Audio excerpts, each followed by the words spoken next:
कहीं गो कहानी होला कुछ बाबा सोय पता लगा के तरह कहते हैं सोय याद के आई कौन सा याद के आई बनी का बहुत दिन से याद करत है शमशेरो सारी बोली लेना लेकिन फिर दिन से का लिख के रोज पढ़ी ले पीछे खतनी कोरस वाला भाई साहब फिर को भैया ये अजीत बेटा समझे टाइट देखो सारी हम याद कर कैल आए फूल देखो फूल दो तो लाई आए फूल ए फूल आए फूल ए फूल मेरे फूल को देना और कहना कि तेरे फूल ने ये फूल दिया है कैसे कतना लोग ना बुझाई बुझाई चाहिए ना बुझाई हमें यही आते ना एक को शायरी आता नहीं गौरी आता कौन सा कौन कहिए रिमझिम पर रोज कहले धन्यवाद बेटी हो हमर तारा पर है ना रिमझिम अब मान लो कह दिली कि यादें बताओ पड़े रिमझिम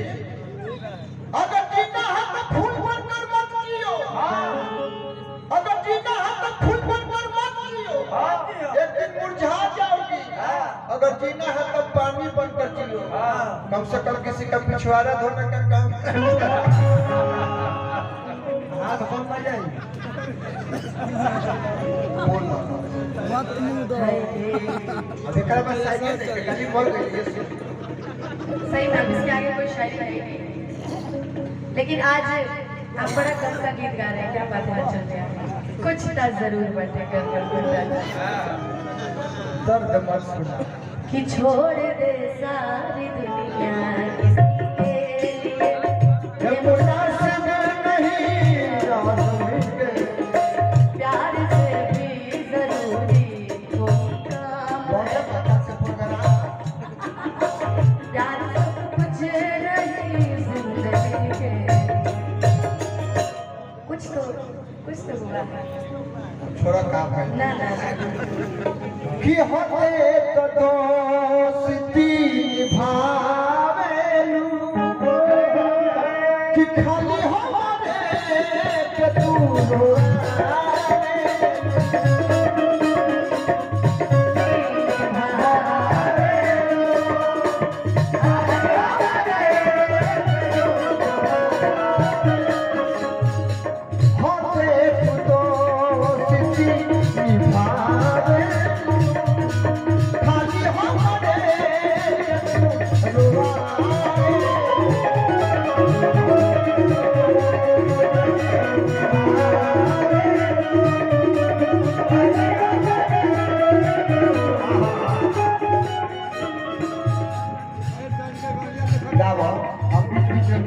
हमको देख के गाने आता है कि हम के नहीं हो क्या बोले